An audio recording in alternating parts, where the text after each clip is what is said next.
L'étalon indomptable et le garçon des rues, l'histoire que personne n'avait osé rêver. À chaque coup de sabot, des volutes de poussière s'élevaient comme de la fumée dans l'arène brûlante. Un étalon noir, plus ombre que bête, tournoyait avec une rage froide.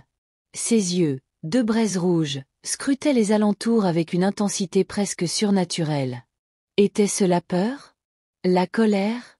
Personne ne savait. On l'appelait Tonnerre, et son seul nom suffisait à glacer le sang des ouvriers les plus aguerris. Derrière la barrière, dans le silence lourd du crépuscule, un groupe d'hommes observait la scène. Parmi eux, se tenait droit et immobile Francisco, le propriétaire des lieux. Costume élégant, bottes luisantes, posture fière. Un homme qui ne parlait jamais pour ne rien dire. J'ai fait venir les meilleurs cavaliers, les dresseurs les plus réputés. Aucun n'a tenu plus de 2 minutes sur son dos, dit-il d'une voix calme, presque lasse. Celui qui parviendra à le dompter gagnera 100 000 euros. Le mot était lâché, et il allait changer des vies. La rumeur s'éparpilla dans les rues du village comme une traînée de poudre. Dans les échoppes, les marchés, autour des feux de camp, chacun spéculait, chacun rêvait. Mais à des kilomètres de là, entre voitures klaxonnantes et trottoirs poisseux, un garçon entendit ce pari, et quelque chose en lui s'enflamma. Il s'appelait Kik. 12, peut-être 13 ans. Depuis toujours, il vivait dans la rue. Ses journées s'écoulaient à laver des pare-brises, vendre des bonbons, porter les sacs des passants. Il dormait là où le sommeil le trouvait, souvent sous des toits de tôle, parfois entre deux cartons. Ce jour-là, trempé par la pluie, l'estomac vide, il entendit 2 hommes parler de l'étalon noir qu'aucun homme ne pouvait approcher. L'un dit, 100 000 à qui le montra. Kik s'arrêta. Il ne savait pas pourquoi, mais son cœur accéléra. Une voix intérieure s'était réveillée. Cette nuit-là, sous une couverture volée et un ciel sans étoiles, il ne ferma pas l'œil. Ce n'était pas l'argent qui le hantait, mais une conviction nouvelle. C'était peut-être la chance de sa vie. Non pas de devenir riche, mais d'exister enfin aux yeux du monde. Avant même que le soleil n'effleure l'horizon, Kik était déjà en route. Pieds nus, vêtu d'un t-shirt délavé, il marchait à travers la ville encore endormie. Il ne savait pas exactement où aller, mais il savait qu'il y allait. Un pompiste lui indiqua un chemin, à contre-cœur. Après le pont, continue vers les collines. Mais gamin, tu perds ton temps. Kik hocha la tête et poursuivit.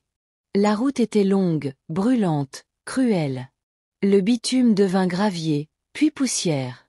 Des barbelés bordaient le chemin. Le soleil cognait sans pitié. Plusieurs fois, il faillit renoncer. Mais une force inexplicable le poussait en avant. Arrivé devant le domaine, il leva les yeux. Les grandes portes de bois semblaient infranchissables. 2 gardes l'arrêtèrent sèchement. « Qu'est-ce que tu veux ? » « Parler au propriétaire. »« Je veux essayer de monter le cheval. » Leurs rires fusèrent comme des coups de fouet. Mais il ne bougea pas. Le lendemain, il revint. Puis le jour suivant. Toujours avec la même phrase. Toujours avec la même lumière dans les yeux. Au 4e matin, Francisco fut informé.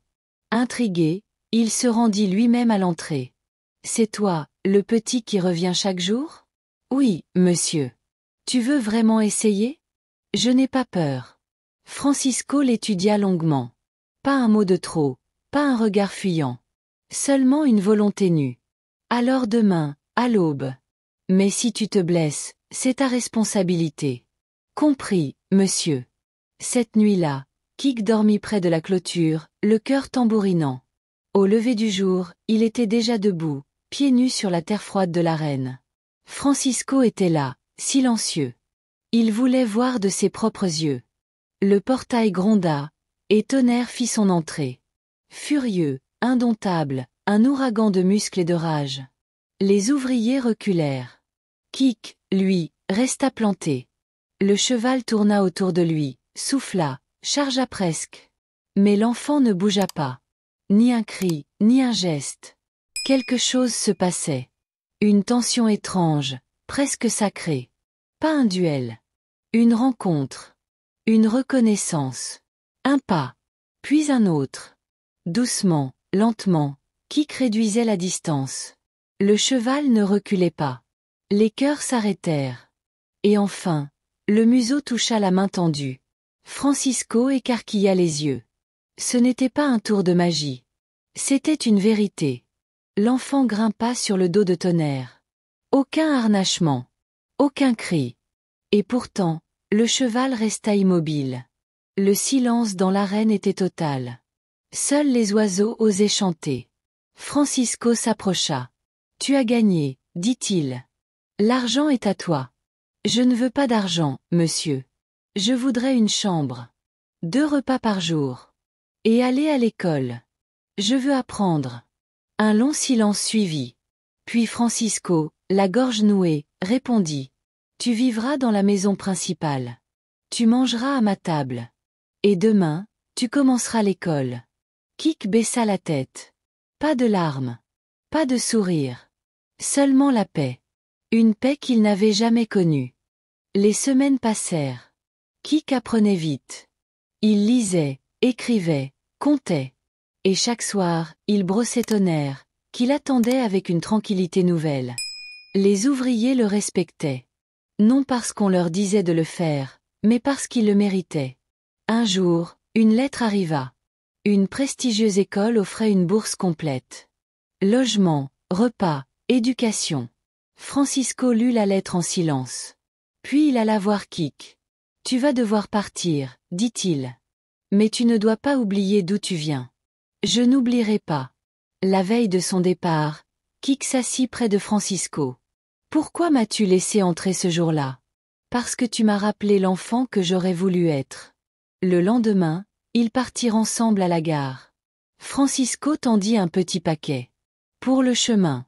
Et pour le reste. Merci pour tout. Ce n'est pas un adieu. Juste un nouveau commencement. » Dans le train, Kik regarda le paysage défiler. La ferme s'éloignait. Mais en lui, tout restait présent. Dans sa poche, un mot. « Je ne suis plus celui que j'étais, mais je suis devenu celui que je suis, parce que quelqu'un a cru en moi. » Et là-bas, dans le brouillard du matin, un cheval noir regardait au loin. Il savait. Certains liens sont plus forts que le temps. Plus forts que la distance. Ils ne s'effacent jamais.